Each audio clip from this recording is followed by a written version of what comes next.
I won't. I shan't. We are so back, family.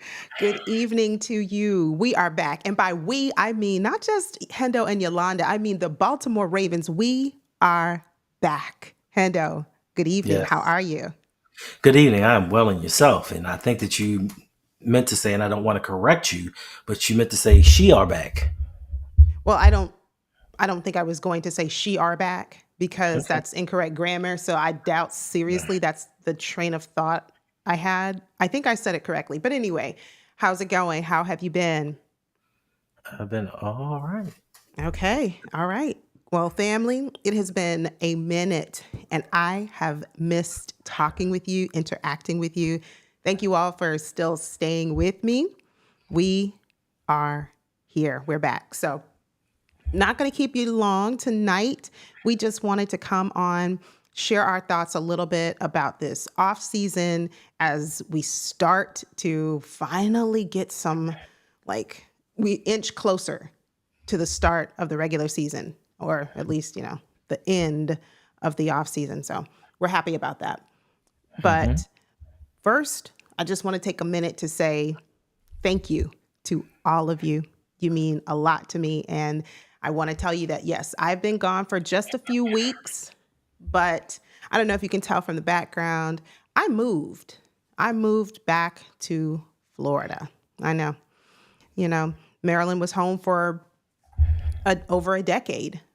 And it was a tough decision, but over the last few months, picked up, moved, started a new job. I mean, the whole shebang. So when you're going to do it, you might as well do it big. So that's what we did. But anyway, that's neither here nor there. Just know we're back and we're here to talk some Baltimore Ravens football. I want to give a huge shout out to all of the channel members. I ended up cutting the channel membership, but if you want to become a channel member, just know you'll have an opportunity. I'll make sure to link it below. Or, hey, I see you, A B squared, not in like a few months. I said a few weeks because, who's 6 months. keeping, who, how long has it been, Hendo? It's been 6 months. Six.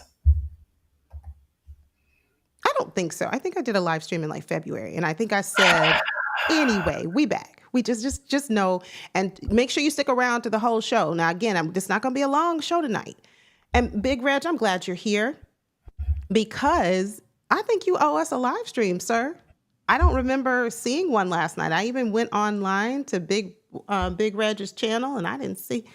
But I move on. I move on. Good evening. Want to say hello. I see you, Big Reg. I see you. B squared causing problems. Big E3, Ben, hashtag Ben Cleveland. We're going to talk about Ben. Is he still on the roster? Of course he is. No, but like in a meaningful way. Justin, how you doing? Good to see you. Thanks for joining. Matt D, welcome back. Yes, to Florida. I am back, Matt D. I am back. This is home. So for those of you who followed me from early on, you know that I'm from Florida and I moved to Baltimore about 10 years ago and loved it. Loved it, loved it, loved it. It was great. But let's get the show on the road, right? Let's get this show on the road. Cousin Davon, thanks for being here. Thank you, thank you, thank you. Yes. No, you didn't have to put out a signal or put an APB or somebody else had they put my face on the milk carton? No, we back. Wanted to kind of just talk a little bit about what your thoughts are this off season so far. And before I begin, and I want you all to kind of like take this journey with me, I like to sit and process and sit with how our season ended last year. And for us Ravens fans, I mean, we can even go the last 2 years. But when Lamar Jackson, we ask him to put so much on his shoulders, and then what happens if he makes a mistake? Who then do we have? And we'll break it down. We'll start with offense. Looking ahead to this season, I want to be relevant, not just in the regular season, but also into the postseason and win the Super Bowl this year. But, Hendo, who do we have on this roster right now that can really step up if Lamar Jackson needs him to step up. We can't put the Superman cape on and wear it the whole game. We just need to have some players to help him out. Who is that player? Derrick Henry. Was he that last year? He was. Listen, a lot of people, and a lot of people jump in the comment section and say people said don't get Derrick Henry because they think that he's washed. A lot of people didn't really say that. They just said there may be some younger, more viable options out there. But he surprised us all and came through with an almost 2,000-yard season. And a lot of that had to do with Derrick Henry. But I think a lot of that also had to do with the fact that Lamar Jackson elevates any running back that you put in that backfield behind him. Everybody that plays with Lamar Jackson, I don't care if they're good, great, or just decent, they have career years as far as averages go. So I think Derrick Henry on offense and Kyle Hamilton, I think he may be ready to take that next step into becoming one of the all-time Ravens greats. So on both sides of the ball, you have somebody to pick from. Okay, my only thought is we had Derrick Henry last year, and you made some, salient points, Hendo. We did. But in those crucial moments, every second counts. You don't get a do-over, or for those who play golf, you don't get a mulligan, right? You get the opportunity that's right there in front of you, and you figure out what is our best play right here, right now, and who are our best players to make that play. Last season, we put that play in Mark Andrews' hands. And I'm not here to, to be like Mark Andrews, he need to get cut, he need to go. I'm not that person. I still believe in Mark Andrews. I just need him this year to show up in the postseason. But I know we're getting way ahead of ourselves. But could it be, and let us know in the chat, if we need one player on offense other than Lamar Jackson, if we need just one player to step up in a crucial moment, game on the line, who is that player? And if you are watching on replay, thank you. Thank you for being here. Please leave a comment down below. Let us know on offense. This year, who does that go-to person need to be? In my mind, I know this is going to be a stretch because we haven't seen anything from him, but could it be DeAndre Hopkins?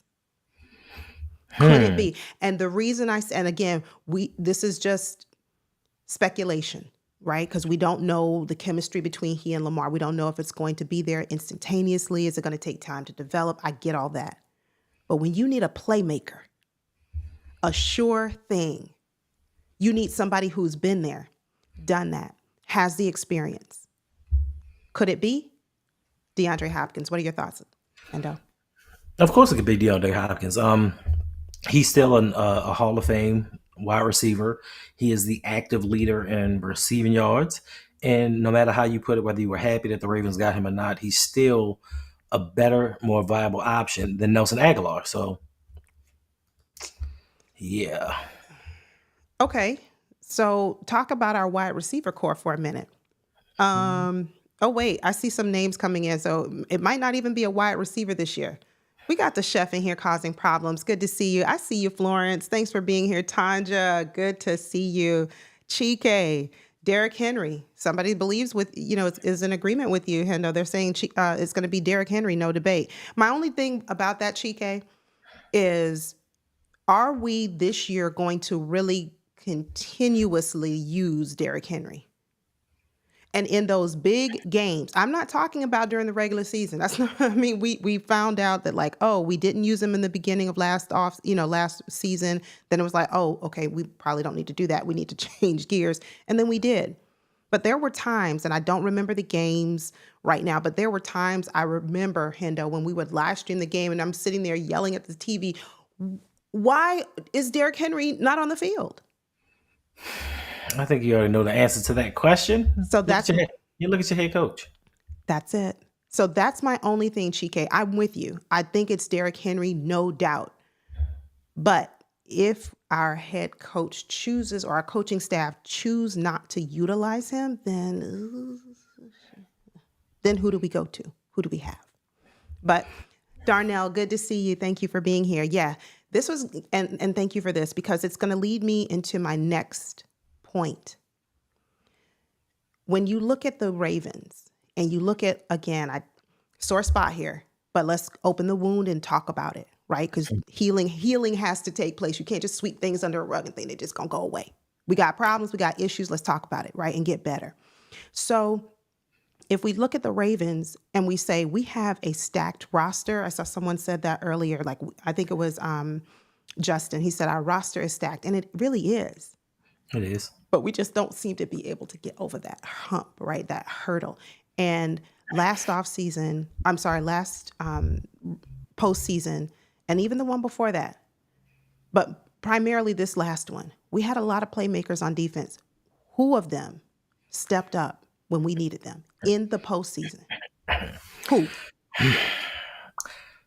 I mean, it's hard to say. Kyle Hamilton stepped up. Marlon Humphrey stepped up. Travis Jones.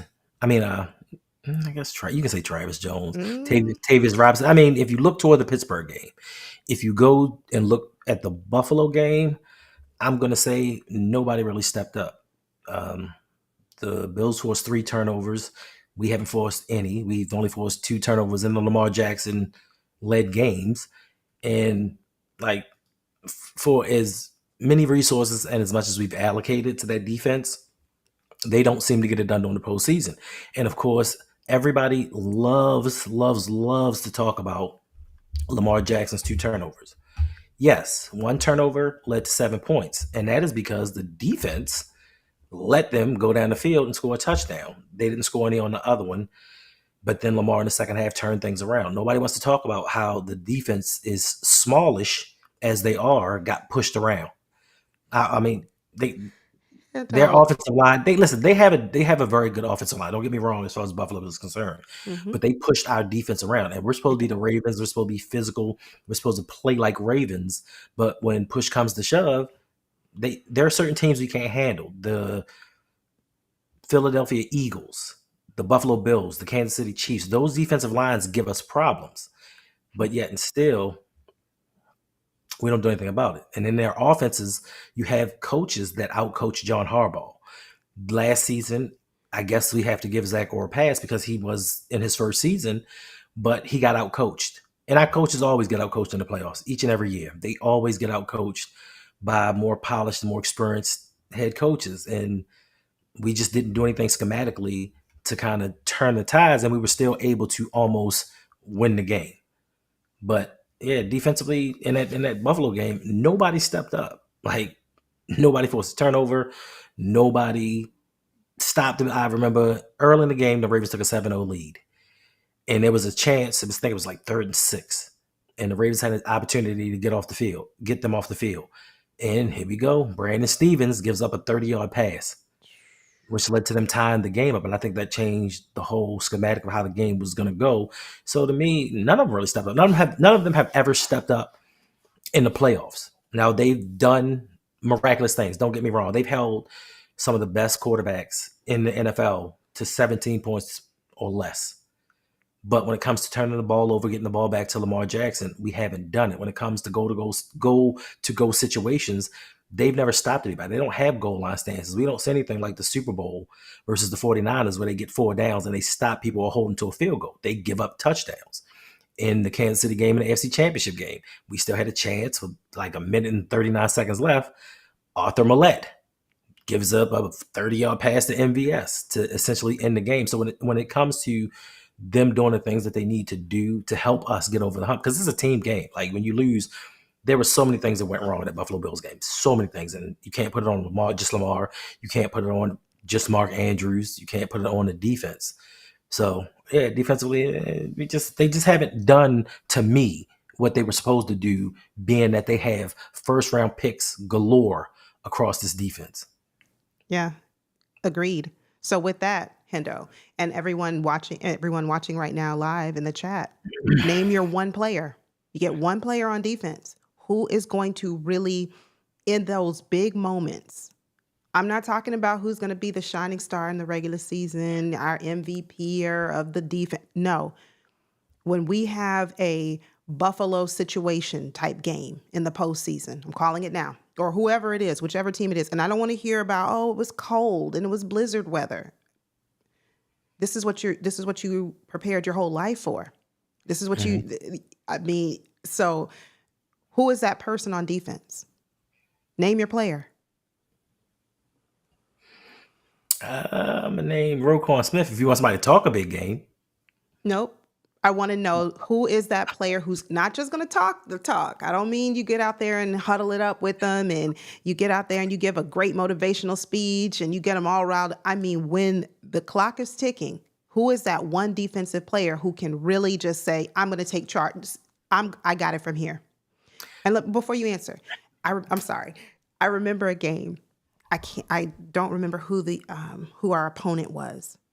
And quarterback threw an interception. It was someone from the defensive side of the ball for that particular team, whoever our opponent was. And he went over to the quarterback. Quarterback was real upset, threw an interception, gave the ball back to us. And someone from the defense went over to the quarterback and said, I got you. Mm-hmm. I don't remember who. If y'all remember that game, let me know. Hendo, do you remember who the opponent was? I can't remember, but that's what I mean. That's what I have in mind. If there's a moment where Lamar makes a mistake, who is that person on defense that said, don't worry, Lamar, I got you. I got it from here. Who's that player? We don't have that culture. We have to. We're the Baltimore Ravens. You play like a Raven. That big sign when we toured. When is the last time you see somebody play like a Raven? Dude, in all honesty, when have you saw somebody in a playoff situation play like a Raven? Like I said, talk a big game, talk like a Raven, but when push comes to shove and you need to make a play, when you need to get a defensive stop. Now, don't get me wrong, they have situationally made stops. Like, it was even for us to potentially tie the game up. They held them to a field goal at like the 3-yard line.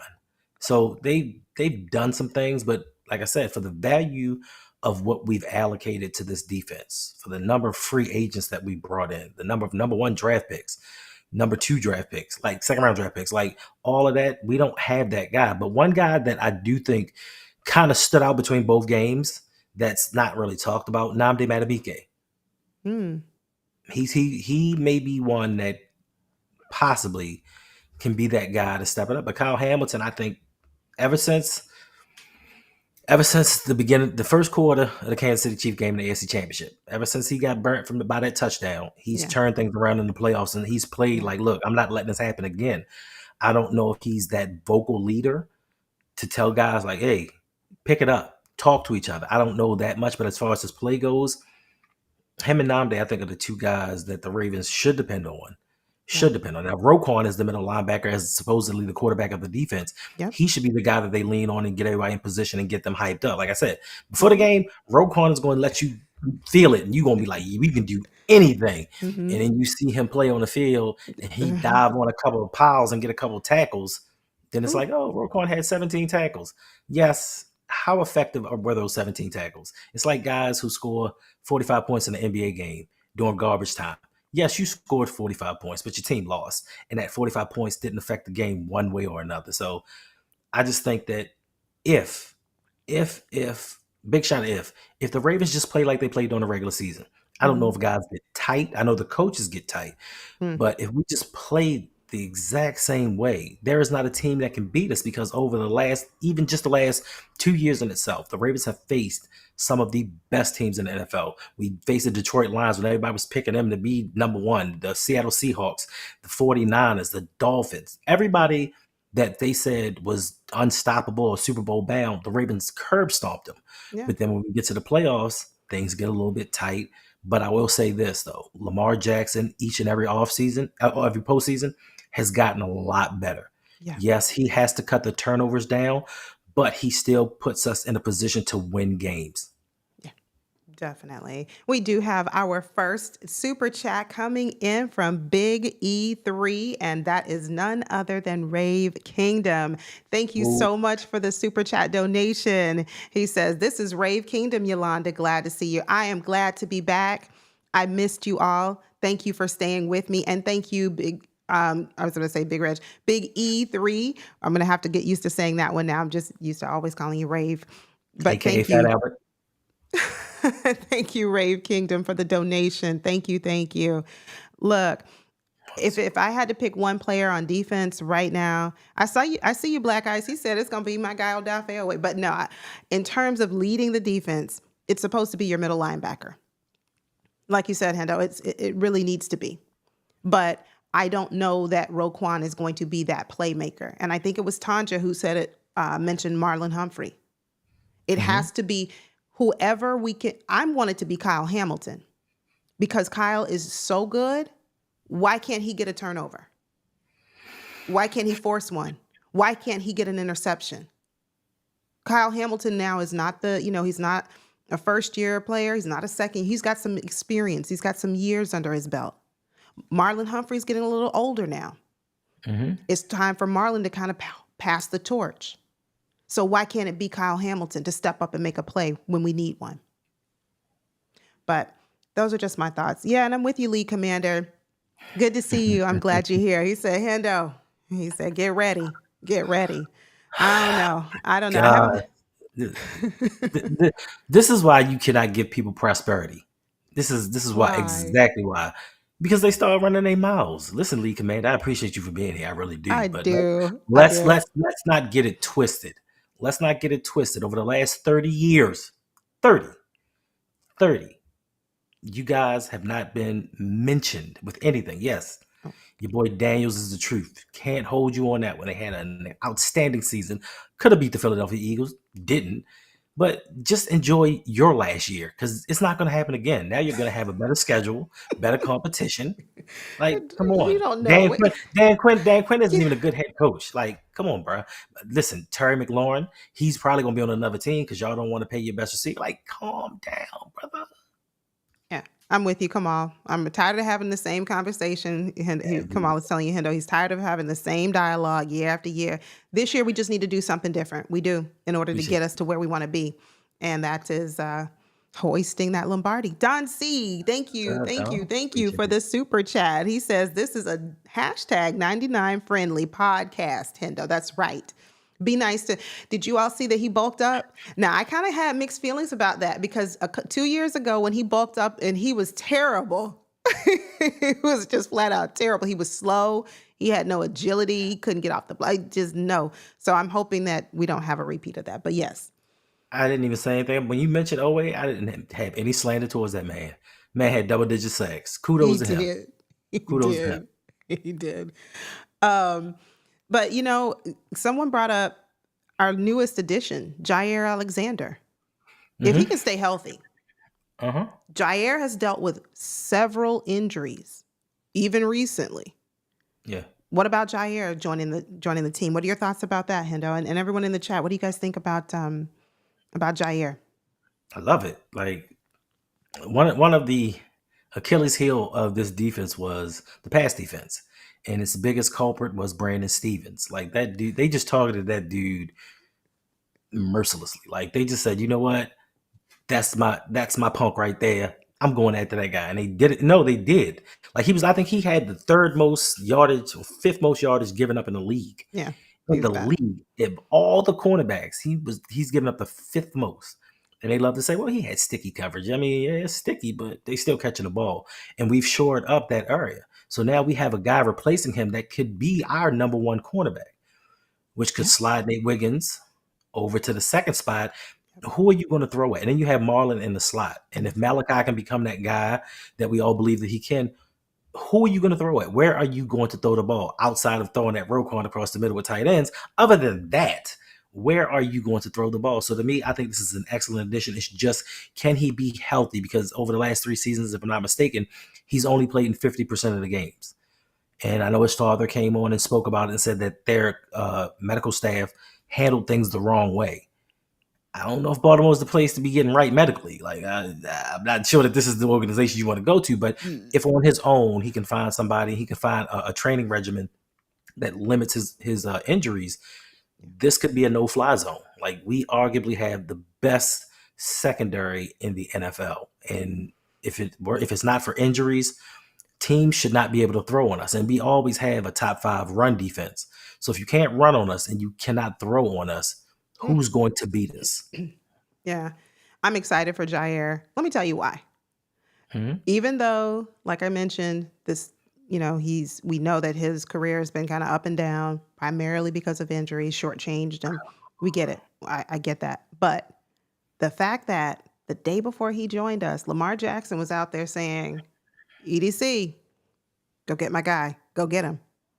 If Lamar's telling you to go get him, I trust Lamar. He's very cerebral. He knows what he's doing when he's on that field, and he knows what can help our team. So the fact that Lamar was all in, hey, I think it's a really, really good sign. And Darnell, you are like, I think you're reading my notes, because I was just going to ask about which rookie are you excited to see this year? Who did we draft that you say, I have high hopes for this person coming in, joining our team? It's got to be Mike Green.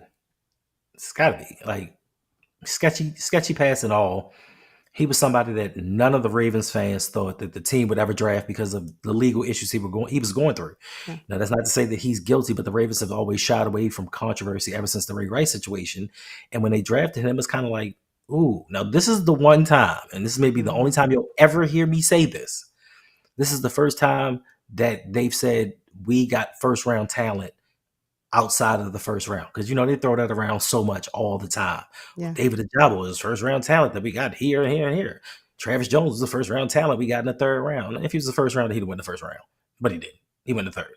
But not to say that he's not a good player. But for me, I think Mike Green is going to be that guy, because one thing that the Ravens are sorely lacking in the playoffs is that guy that can defeat one-on-ones. Now, schematically, we can scheme up some things and get guys free to hit the quarterback, pressure the quarterback. But we need that guy when it's just like, yo, you got this man one-on-one. I need a sack right now. I think that Mike Green can be that. It may take some time for him to get acclimated to the NFL and its speed. But I think by the time the postseason rolls around, I think that he may be the guy that will have the biggest difference. I know a lot of people are probably going to say Malachi Starks, and I think that he is an extremely talented young man. I think that he's going to have some Pro Bowl seasons. But to me, this is just my opinion, safeties do not affect the NFL the way that the Ravens organization wants you to believe that it does. Kyle Hamilton is an outlier because he's a unicorn, because they use him in so many different ways. But just the safety position, yes, they prevent big plays. They help in the run game. But as far as making plays to turn the tides of games, I don't think that safeties are as big of a deal as the Ravens make it out to be, thus us having 2 first-rounders, 2 safety first-rounders. You will never find another team that starts 2 first-round safeties that they drafted. How many? 2. I mean, this is a toss-up for me too, right? I think Mike Green is going to be an excellent complement to my guy, Odafe Owe. He's going to learn a lot sitting under Odafe. I do believe that. And we still, we also have Calvin Owe. I was going to say Chuck Smith. Well, wait now. Let's First of all, Chuck Smith has gotten Owe to where he is now. I'm not taking anything away from anything away from the coach. I think he's doing a fantastic job. And yes, but I think that this one for me is a little bit of a toss up. So yes, I think Mike Green, we need someone to kind of really anchor this defense, and safety's just not the position to do it. So it's a toss up. I think Malachi is going to do great. Not taking anything away from him, but I don't know. Maybe Green has just a little bit of an advantage over Malachi, in my opinion, but both of them I'm excited to watch. Now, let me ask this, and this is also for you, for those watching in the chat right now. Hendo, name the player, rookie, last year, who during the offseason you said, I'm really excited to watch this player.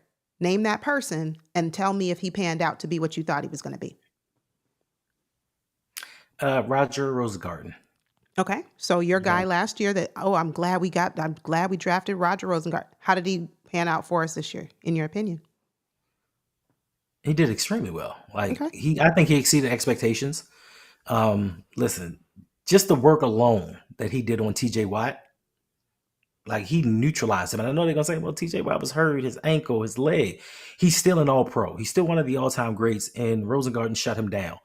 When the Ravens drafted him, now they have a key piece to this offensive line that they don't have to worry about. They don't have to worry about his man beating him, pause. So I think he did extremely well. He exceeded my expectations, even though I thought that he was going to be a good one. And I think I think he possibly was the best pick. All right. For me, last year, I saw a lot of Daggett people. Dawn. What'd you say, Hendo? I said Daggett Dawn. Let me know in the chat, who was your player last year? Who was your draft pick last year that you were really looking forward to? You were rooting for them. A lot of people went with our first round draft pick last year, Nate Wiggins.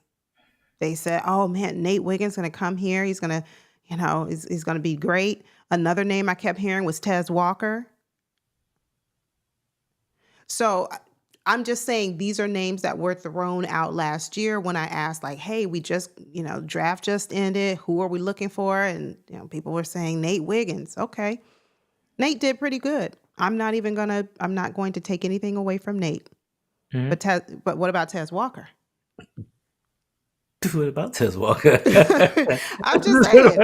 I mean, but then people will say, well, the reason that Tez wasn't, didn't really carve out a name for himself is because he didn't have a lot of playing time. Bateman was healthy all season, stepped up and, took away some of his reps. So I was like, okay, well, that could be true, but it could be that also he just wasn't really good. But I don't know. Oh no, you're right. He wasn't really good. He wasn't at all. Wait, okay. I didn't say that, Hendo. Okay, I'm telling you, right? It's not even being a nice thing, and it's not his fault. He's traveled in college, and then he had an issue where he didn't get a lot of playing time. Like he didn't have any stability or get a lot of playing time in college, so he's a raw prospect. Yeah. It's nothing against him. He has to just get acclimated to playing the receiver position. And the problem that I have with guys like him is the expectations that the Ravens flock put on these young guys. Like they always say, "Oh my God, he's gonna come in here and just look at him. He's 6'1", he runs a 4.3 40, he's gonna take the top off of defenses." Well, guess what? Defenses scheme against things like that. Defenses have guys that can run 4.3s as well. So it's not always about just speed. It's about learning the nuances of the game and how to set people up, run the route tree. He doesn't have a route tree right now. And all off season long, they've been talking about, well, the one guy is Tez Walker, who's been lighting it up. Well, I've heard this before. Last year, they were talking about how David Ajabo was lighting up minicamp and all that stuff. He didn't play. I remember when Shamar Bridges was out there and everybody's like, yeah, we found wide receiver number one. What happened? He didn't make the team. And my thing is just that temper your expectations when it comes to these guys because you're putting a lot of pressure on guys who have not played. It may seem like, well, you just don't like him, you hate and all this stuff. I'm not hating. I'm realistic. You guys think that this guy, because he had an amazing 21-yard catch for a touchdown. Remember, there were 17 games played, and this man had one catch. And you're going to say, well, he didn't get the playing time, Hendo. Yes, because they put the guys on the field that can play. And if he had the ability to play, trust and believe he would have replaced Nelson Aguilar on the field. We would have traded for Deontay Johnson if he was that good. So you can miss me with he didn't get the opportunity. He just wasn't good enough at the time. At that time. Can he be good enough this year? It's a possibility. He has a year in the system. He has a year with Lamar Jackson. He has a year with these coaches. He's in a stable environment where he's had repetition for a full year. So he can be a lot better. But to expect him to come in and take snaps from Zay, take snaps from Bateman, take snaps from DeAndre Hopkins, take snaps from Mark Andrews, take snaps from Zay Flowers. Keaton Mitchell now is back healthy. So there are going to be some passes going his way. So to think that he's just going to come in here and be a 500-yard receiver, you are crazy unless there's injuries. Yeah. Tell me what you guys think about this. So Lee Commander is our extended family member. He's like a partial Ravens fan, but he holds his heart true and near and dear to the Commanders. Okay, fine. But we welcome Lee Commander because, he's just like, he's like our cousin that just comes over and always talking. He's a play cousin. He's a play cousin. Okay. Well, what do you guys think about this? Ravens passing concepts and the designs are so out of touch. We keep it kind of like basic, vanilla. We don't vary it up. Do you agree with that? Yes. And this goes to, and this to me goes to coaching where we will end tonight's stream. But go ahead, Hendo. Do you agree with Lee Commander's comment? Yeah. I mean, the schemes are very basic. The threat of Lamar Jackson running the ball and just how amazing he played last season. Because if you look at a lot of them throws, a lot of those throws were very contested. I think this year may be a little bit different because this is the third year in the Todd Monken system. And I think this season, Todd Monken has found his huevos. I think he's found his cojones and he's going to say, you know what, this is what I believe works, instead of listening to his coach with that still old run first philosophy. Now, we can run the ball, we can throw the ball, but I think we need to develop better passing concepts, because we don't have that offensive line that can just straight up man to man block the guy in front of him. And when you start having these long developing plays, that allows Lamar Jackson to get pressured, Lamar Jackson to get hit. I think they Yeah. need to look at that and find some quick hitters. Like we just learned, it took us 7 years to learn how to properly throw a screen. Well, no, I can't even say 7, because Joe Flacco didn't throw screens great either. It took us 17 years of John Harbaugh's existence in his organization for us to learn how to properly throw a screen pass. And I just don't see, especially with the speed that we have, Zay's shiftiness, with Tez Walker's speed, how Yeah. come we don't have these quick hitters that they just come out, bubble screen, gone? Because the offensive lineman apparently just can't block well enough. Yeah. Yeah, well, okay. Let's talk about the offensive line real quick. That was kind of what everybody, well, not everybody, that was kind of what a lot of Ravens fans were concerned about, and rightfully so, last year, especially this time of year when we started looking at how is our O-line going to form, how we're going to shake out. We just got rid of Zeitler. I'm still mad about that, but moving on, got to move on.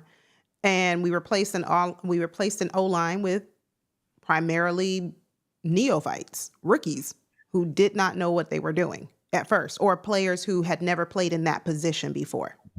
Okay. Or players who had been injured and they were now going into their second year and they were coming off of an injury okay, you get it. Where are we now? Fast forward to this year. Where are we now in terms of our offensive line? And then we'll circle back to coaching, and then we'll, bring this to a close. Bring this one to a close. Let me say what's up, Flex Zone. Appreciate you for stopping by. You're in trouble now, Yolanda. You're in trouble now. You start talking about the O-line at the right time, because they will always tell you this O-line is straight. Who's going to say that? Who's going to say, wait, no. Who's going to say it with a straight face? Who's going to say that with a straight face? The Flex Zone is saying that all year long. They'll come in streams and tell you O-line is straight. They're not going to say that. They're not going to say it. They said it. I'm telling you. They're not going to say it tonight because they have proof, right? So Flex Zone. So my thing is, I don't mind a statement being made. I sure don't. And everybody's got their opinions and so forth, and I believe it. And I'm here to listen. I always want to know different perspectives because I welcome them because, hey, maybe you're going to force me to see a different side of the Ravens that I may have missed. So if that's true, if our O-line is straight, what grade do you give our O-line last year? What grade do you give them overall, not just picking out one or two players, not just singling out Falele or whatever, but overall, what grade do you give our O-line last year? Are you telling me? I'm sorry. Yeah, this is for everybody, but I want to hear specifically from the Flex Zone. And he said, yeah, O-line is solid. That means I don't want to say nothing bad about him. That's what it means. I don't want to say nothing bad about him. I'm not going to say nothing bad. I understand. And listen, my problem is this, and this is the issue for a lot of Ravens fans, whether they know it or not. It's not even an issue of whether the O-line played well or played bad.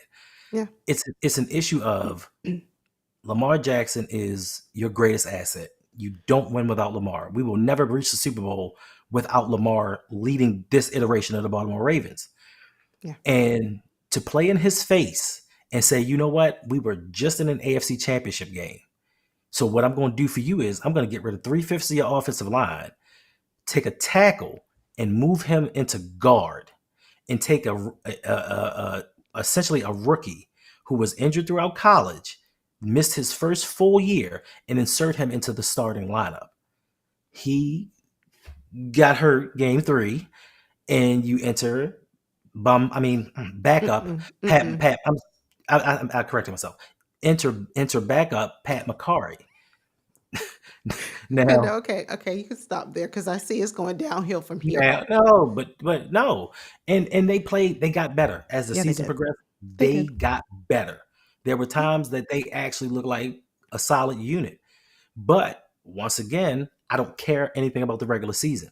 When it came to the postseason, they showed their true colors. They could not block. It's no way you can tell me you get, and part of it's coaching as well. Part of it's coaching as well. You can't tell me that the Ravens get down to the 2 yard line and you got Derrick Henry in the backfield and Lamar Jackson at quarterback and you can't punch the ball in the end zone. Ooh. Lamar.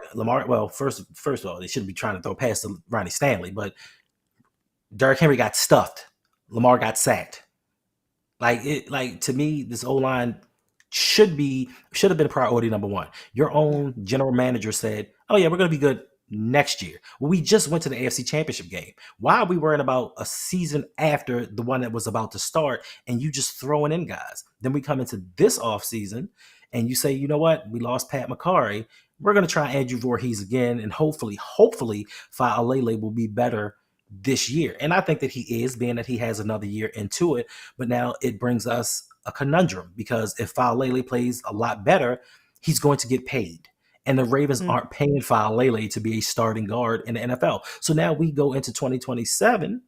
I'm sorry, we're going to 2026 needing another guard. And if Andrew Voorhees doesn't work out, we're going to need another guard. So to me, I just think this offensive line is bolstered by the fact that we have Lamar Jackson at quarterback and the fact that Derrick Henry breaks so many tackles. So when they start grading and say, well, we did this, we are the first team in NFL history to have a 4,000-yard pass and a 2,000-yard rusher, a lot of that had to do with the superhuman effort between the quarterback and the running back. Now, Yeah. they participated, but they make this offensive line look a lot better than it is. And my issue is when you have guys like this and you look around the league, teams are trying to build offensive lines for their quarterbacks. Look what happened in Carolina with Bryce Young.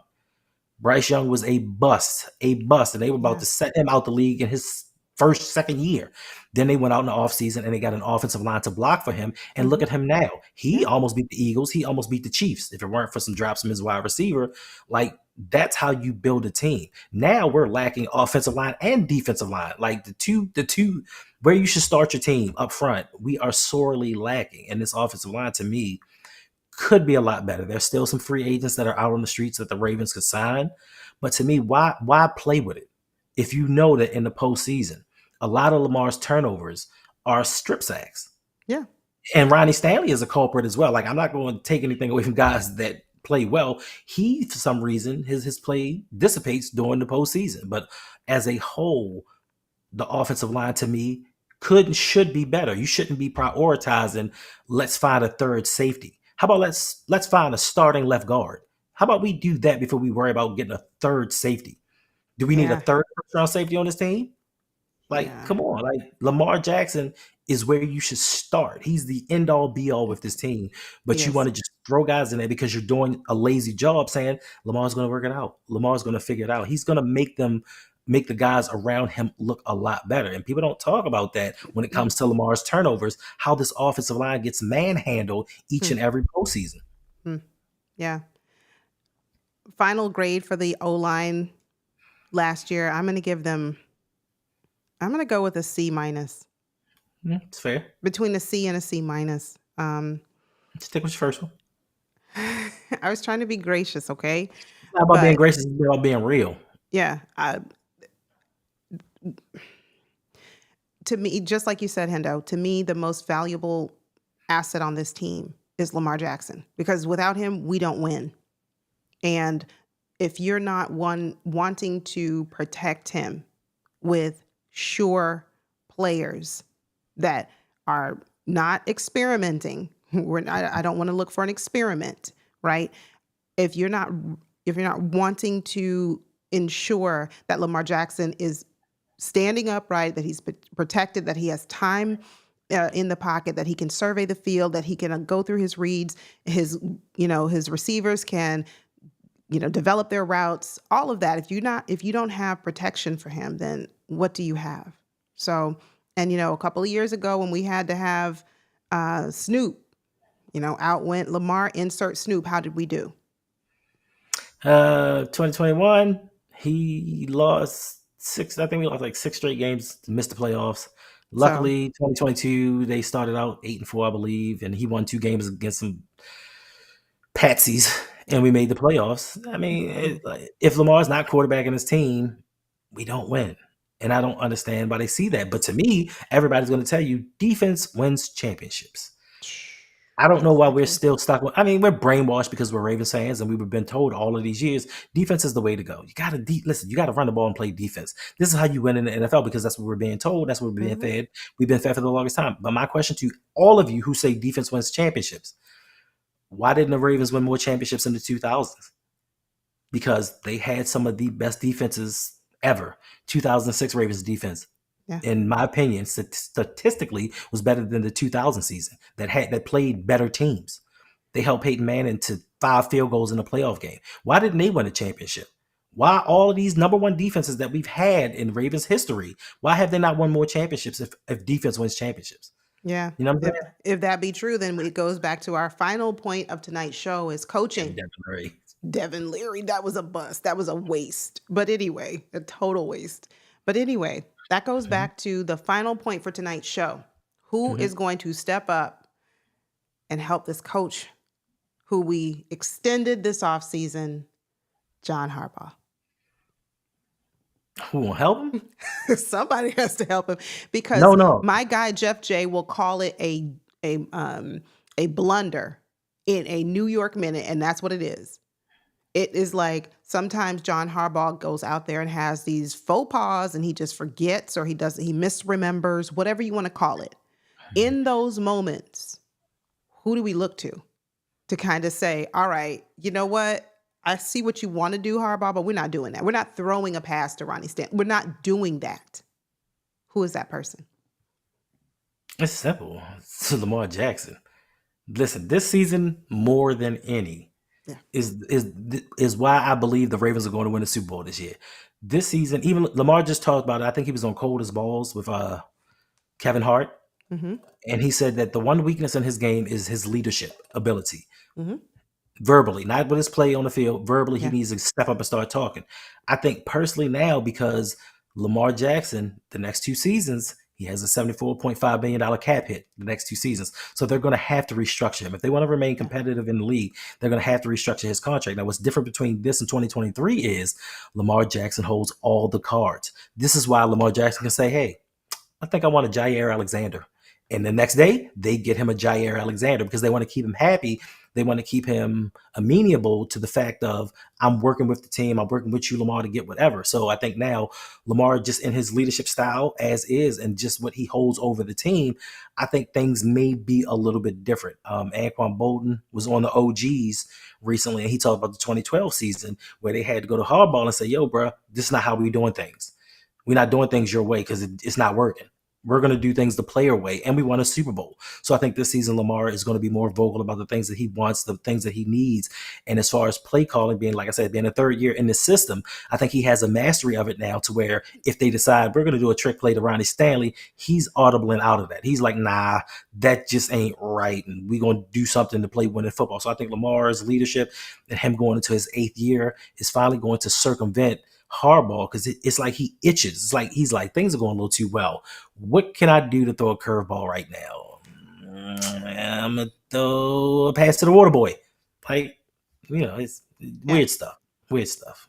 For me, I agree with you. It is definitely going to have to be Lamar, but it's also, here's what I'm looking for. I'm looking for Todd Monken. I'm looking for Todd Monken to say, you want us to do what, John? No, this is not, we're not going to do that. Lamar, we're going to do this. And then I want to see whatever they dial up, whatever they scheme up. That's what I want to see happen. So Oh, who is going to step up to help this coach who we just extended, named John Harbaugh? It's a combination. It is. It is Lamar, and that's him taking more of a leadership role and saying, no, this is not going to work. We need to put ourselves in a better situation to win, and this is what we need to do to get it done. That might mean an unhappy John Harbaugh for a moment in terms of his pride. He'll be happy because we won the game, but internally it'll be like, well, wait a minute. John Harbaugh doesn't like people to challenge him. But to me this year, I need to see that coming from Todd Monken. yeah. I want to answer this question. It says, why can't Joe Burrow make the playoffs? Yeah.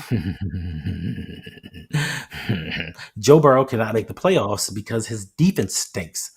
And not only does his defense stink, he can't make the playoffs because some of it has to do with a little bit of bad luck. Some of it has to do with ownership. Mike Brown is the only owner in the NFL that doesn't have business outside of owning a team. So all of his revenue comes from the team. So he doesn't have the money that other owners have to go out and splurge on free agents, because what a lot of people don't know is when you sign a lot of big time deals, you have to have money in escrow. You have to have a certain amount of money in escrow in the bank waiting to pay these players, and he just doesn't have that money. Now, I will say this: a lot of people are going to point to his offensive line. Yes, Joe Burrow's offensive line stinks, but it's not for lack of trying. A couple of years back, they went out and signed Karras, Alex Kappa. They went out and signed Orlando Brown Jr. Like, they brought in pieces to try to make this offensive line better. Lyle Collins, they brought in guys, but it just didn't work out for one reason or another. And I think it has a lot to do with their scouting department. Their scouting department has horrible drafts, like horrible drafts. Some of the guys that they brought in, like Cam Britt, like what? I wasn't too high on Shamar Stewart myself, but they believed in him. Cool. And then you have your sack leader. You don't want to pay him money. The man has had 17 and a half sacks the last 2 years in a row. And I understand he's 30 years old, but it's contract situations like this that make guys not want to come to Cincinnati. So now that limits your opportunity to sign free agents to make your team better, because they're like, yo, if I go there and ball out, they're not going to pay me. So, yeah, it's a lot of reasons why Joe Burrow can't make it to the playoffs. It's strictly his team. Yeah. Flexzone, I disagree. Joe Burrow, I don't think he's overrated. I think he's a very, very, very Overrated. good. I'm saying for me personally, I think Joe Burrow is an excellent quarterback. I don't think he's overrated. I just think that it's that organization coupled with the decisions that they make. And like Hendo said, the defense just was terrible. O-line, they started to get better. They did. But Joe Burrow has weapons. And Right. and those weapons show you that they can get it done. But to me, he said, you can't win without defense, but you can't win without an offense either. Facts. So if you take away Joe Burrow and his weapons and just leave that defense out there, you're certainly not going to win. At least you have a fighting chance with Joe Burrow and his weapons. Now, if you address the defense, that's a playoff team. That's a Super Bowl contending team, hands down. So, I mean, they anyway, would have went to the Chiefs hadn't thrown the last game. They'd have went to the playoffs. But like you said, your point is you have to have defense. Yes, we have all the defense. We have all the defense. We have 2 first-round Yeah. safeties. We have 2 first-round corners. We have a first-round linebacker. We have a third-round linebacker. We have another third-round linebacker. We have a third-round defensive tackle. We have another third-round defensive tackle. So we have a lot of high draft picks on the defense. You can't win without offense.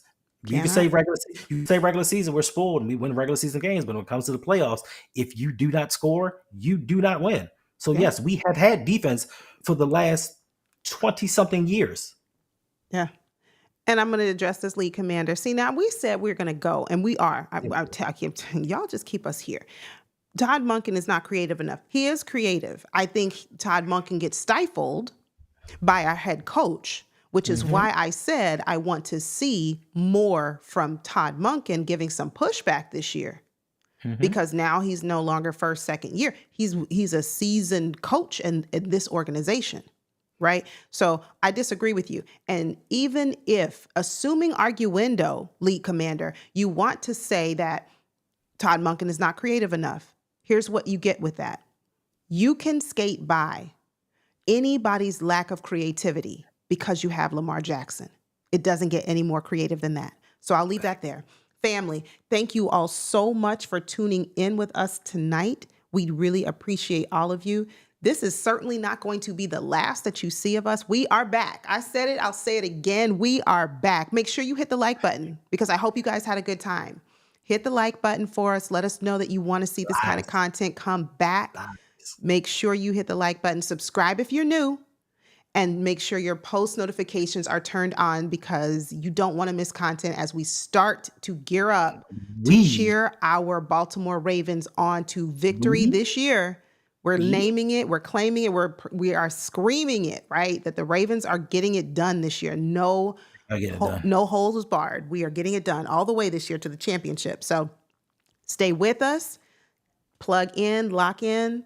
It's going to be a fun season this year. And you'll see more of us. So thank you all so much. Wait, what did you say?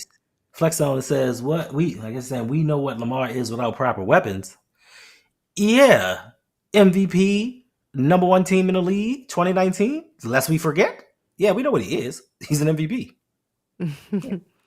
Well, family, thank you again. Hendo, please let everyone know where they can find you and what you have going on here in these YouTube streets. You can find me on the Road Pod on Instagram, Twitter, Facebook, TikTok, and Blue Sky. Yeah, I'm on Blue Sky. I think I'm still there. Yeah, you can find me on there. I just do videos. Y'all know that. I come out with videos like every 2-3 days. No live streams. Like this was just to get y'all on the back in the fold. This was just to get y'all to reacclimated to doing her live streaming.